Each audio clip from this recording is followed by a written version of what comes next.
Hey y'all, it's your friend, your sister, your cousin, and maybe even your best friend at the end of this video. Welcome back to Growing Gracefully.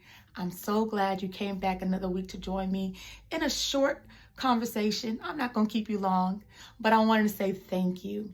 Let's dive right into it. Life brings about changes.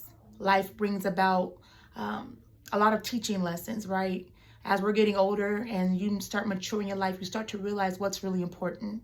You start to realize what really counts at the end of the day, right? Things that you probably cared about 5 years ago, more than likely you don't care about today. Man, even things you thought about last year that you thought was important, you're probably like, you know what? Thought about it. It's really not that serious anymore, right? Because life just brings about changes. When you got to start going to the doctors and making sure everything's on the up and up, you don't got time to be focusing on stuff that really don't matter, right? Your perspective changes, as it should. That's maturity and that's growth. And I was thinking about my mom, and I think about her quite often. My mom has been gone for 7 years now. She has gone to be with the Lord for 7 years now.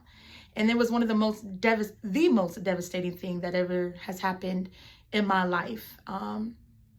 And to make a long story short, to this day, my mom, I will randomly get people come up to me and just say, wow, your mom was truly a woman of God. And she was. My mom was a devoted Christian. She was a devoted follower of Jesus Christ. And she was unashamed.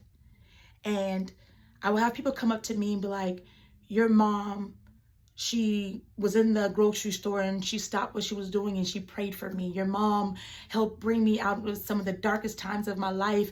Your mom. And I'm just like, wow. And literally half these people, I don't even know who they are. But they'll come up to me because they know who I am and they'll mention my mom.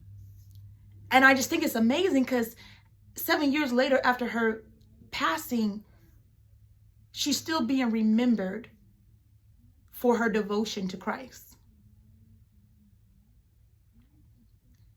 As a woman in my now mid-30s,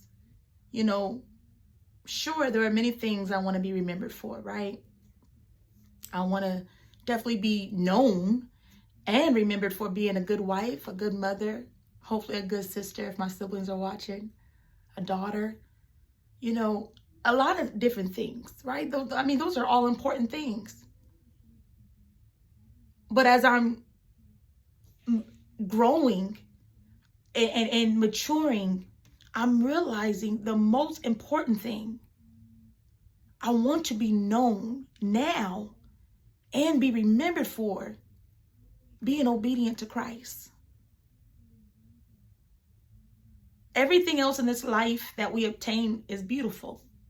Enjoy the moment. Applaud your achievements. Applaud your goals.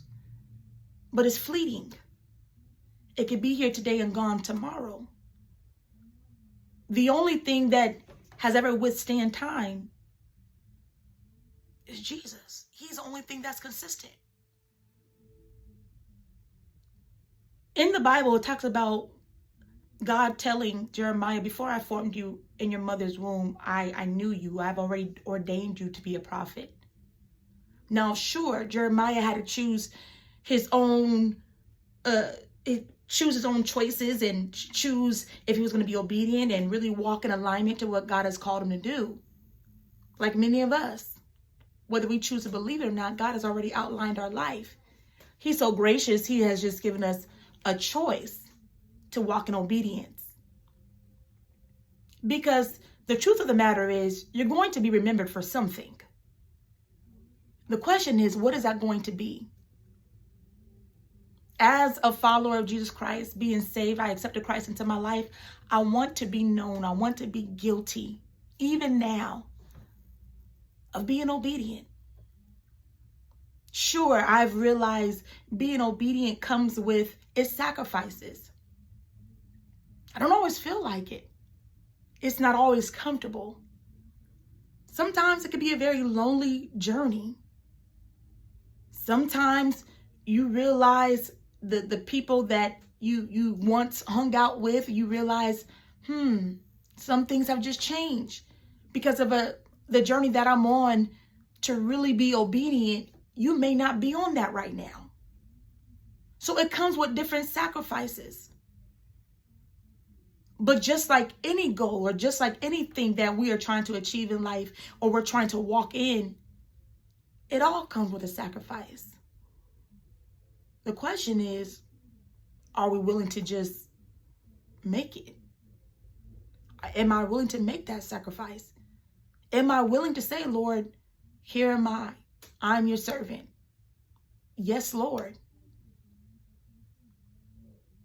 You're going to be remembered once again for something. The question is, what will that be? Only you can answer that.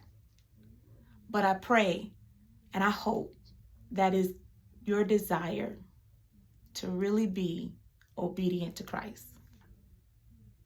God bless you, and I'll see you next time on Growing Gracefully.